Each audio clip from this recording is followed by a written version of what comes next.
శ్రీధర్ గారికి నేను కంగ్రాచ్యులేషన్స్ చెప్దామని చెప్పేసి ఫేస్బుక్ ద్వారా మెసేజ్ చేయడం జరిగింది. అతను మొదటి రోజు అయినా సరే నాతో 2-3 గంటలు మాట్లాడారు. లాస్ట్లో అతని నెంబర్ నాకు ఇచ్చి నా నెంబర్ అతను తీసుకున్నారు. టెలిగ్రామ్ అనే యాప్లో నాకు మెసేజ్ చేశారు. నా గురించి అంతా తెలుసుకుంటూ వచ్చారు. అంటే నువ్వేం చేస్తూ ఉంటావు, ఎక్కడ ఉంటావు, నీకు పెళ్ళయిందా, నీ భర్త ఏం చేస్తాడు, పిల్లలు ఉన్నారా, ఇదంతా తెలుసుకుంటూ వచ్చారు. నా భర్త నాకు దూరంగా ఉంటున్నాడు అనేసి తెలుసుకున్నారు. నేను నా బాబుతో ఉంటాననేసి నేను చెప్పాను. అలా అనుకోవద్దు, నువ్వేం ఒంటరివి కాదు, నీకు నేనున్నాను, ఎటువంటి సిచ్యువేషన్ అయినా సరే నేను నీకు ఉంటాను అని చెప్పేసి నెక్స్ట్ డే నుంచే నాకు అటువంటి ప్రామిసులు చేయడం జరిగింది. అటువంటి భరోసాలు ఇవ్వటం జరిగింది ఆయన నుంచి. సరే అని చెప్పేసి నేను నార్మల్గానే మాట్లాడుతూ వచ్చాను. ఒక 2 రోజుల తర్వాత ఆయన నా న్యూడ్స్ అడగడం స్టార్ట్ చేశారు. వీడియో కాల్స్ చేయని చెప్పేసి బలవంతం చేయడం స్టార్ట్ చేశారు. ఇదంతా కరెక్ట్ కాదండి అనేసి నేను అన్నప్పుడు అతను చాలా ఫాస్ట్గా టర్న్ అయిపోయి సీరియస్ అయిపోయి నన్ను బెదిరించడం జరిగింది.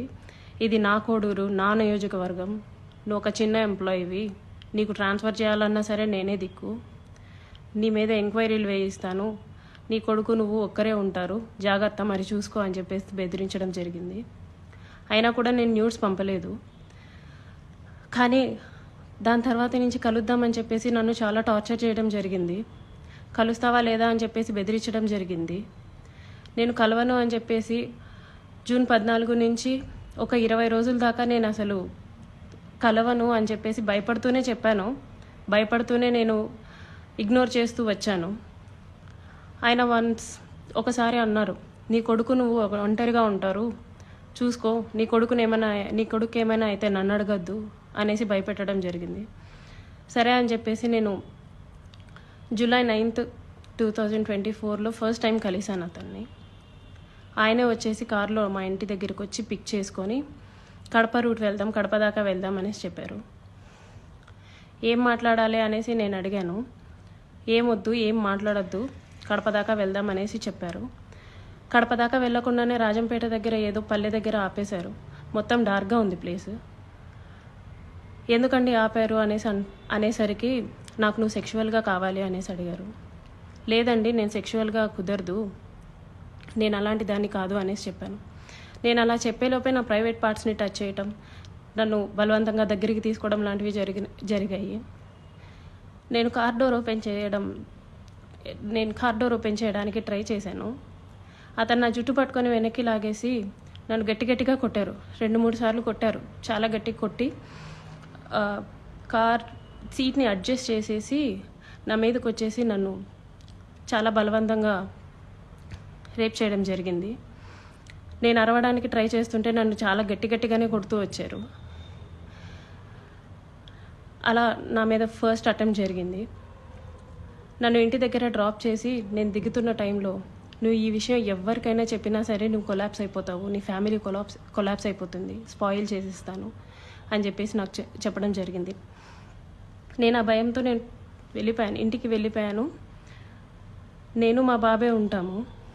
నెక్స్ట్ డే కూడా ఆయన కలుద్దాం, మాట్లాడాలి అని చెప్పేసి బెదిరిస్తూ వచ్చారు. అలా నాకు ఆగస్ట్ ఎండింగ్లో నా ఫస్ట్ ప్రెగ్నెన్సీ అతని వల్ల వచ్చింది. ఈ విషయం నేను అతనికి చెప్పాను. చెప్తే అబార్షన్ చేయించుకో వెంటనే అనేసి అన్నారు. నేను అబార్షన్ చేయించుకోవట్లేదు, నీ వల్ల నాకు ఇంత జరిగింది, నేను అబార్షన్ చేయించుకోవట్లేదు అంటే అప్పటికి నన్ను బెదిరించారు. నువ్వు అబార్షన్ చేయించుకుంటే నువ్వు బ్రతుకుతావు, నీ ఫ్యామిలీ బాగుంటుంది, నీ ఉద్యోగం బాగుంటుంది, లేకపోతే నా గురించి నీకు తెలుసు అని చెప్పేసి చెప్పడం జరిగింది. నేను అబార్షన్ చేయించుకోను, ఎట్టి పరిస్థితుల్లో అబార్షన్ చేయించుకోను అనేసి నేను వాదించాను. ఒక 2-3 సార్లు 2-3 రోజులు నన్ను బాగా బెదిరించి తర్వాత అష్యూరెన్స్ ఇచ్చారు. సరే, నీ భర్తకి నువ్వు విడాకులు ఇచ్చేసి నేను నిన్ను పెళ్లి చేసుకుంటాను, మీరు ఎలాగా దూరంగానే కదా ఉంటారు, నేను నిన్ను పెళ్లి చేసుకుంటాను, నీ భర్తకి నువ్వు విడాకులు ఇచ్చేసి అనేసి అన్నారు. అప్పటికి నేను ఒప్పుకోలేదు. అబార్షన్ చేయించుకో, ఇది అయితే ఫస్ట్ అబార్షన్ చేయించుకో అని చెప్పి నమ్మించడానికి నేను నిన్ను పెళ్లి చేసుకుంటాను అనేసి నాకు చెప్పారు. నేను చాలా రోజులు చేయించుకోలేదు. అలా ఒక 2 months నాకు ప్రెగ్నెన్సీ ఉంది. దాని తర్వాత ఇంకా ఆయన కంటిన్యూస్గా బెదిరిస్తూ ఇంటికి వచ్చి కొడుతూ చేయించుకుంటావా లేదా అని చెప్పేసి టార్చర్ చేస్తూ ఫైన్ డే నేను అబార్షన్ చేయించుకున్నాను. ఆయన మాటలు నమ్మి నన్ను పెళ్లి చేసుకుంటారని ఆయన ఇచ్చిన అష్యూరెన్స్ని నేను నమ్మి నేను అబార్షన్ చేయించుకున్నాను. ఇలా ఈ 1.5 yearలో నాకు 5 అబార్షన్స్ అయ్యాయి ఆయన వల్ల.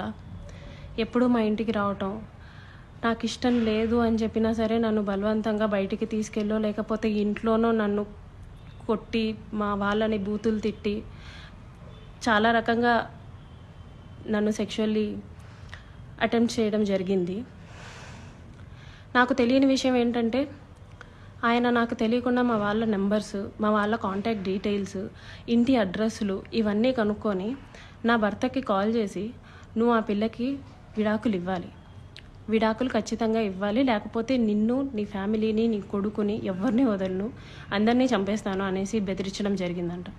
ఇది నాకు తెలీదు, ఈ విషయం నాకు తెలీదు. నా భర్త నన్ను తర్వాత కాల్ చేసి అసలు ఏం జరుగుతుంది అక్కడ అనేసి అన్నారు. ఇలా జరుగుతుంది అనేసి నేను మా ఇంట్లో వాళ్ళకి చెప్పాను.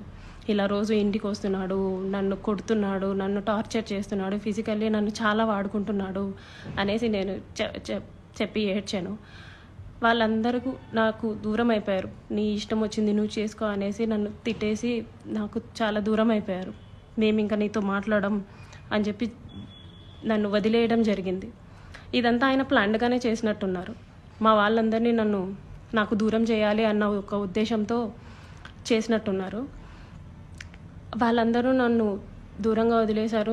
మా ఆయన మా బాబుని తీసుకెళ్ళిపోయాడు. నేను ఒక్కదాన్ని ఉంటూ వచ్చాను. గత 6 నెలలుగా నేను ఒక్కదాన్నే ఉంటూ వచ్చాను. నేను నా ఒంటరితనాన్ని, నాకు పేరెంట్స్ లేరు, అమ్మ నాన్న లేరు అడగడానికి, చేయడానికి. అమ్మ నాన్న లేరు. అతను నాకు అష్యూరెన్స్ ఇస్తూనే వచ్చాడు, మ్యారేజ్ చేసుకుంటాను ఎక్సెట్రా అని చెప్పి. ఇలా వీళ్ళందరూ దూరం అయిపోయి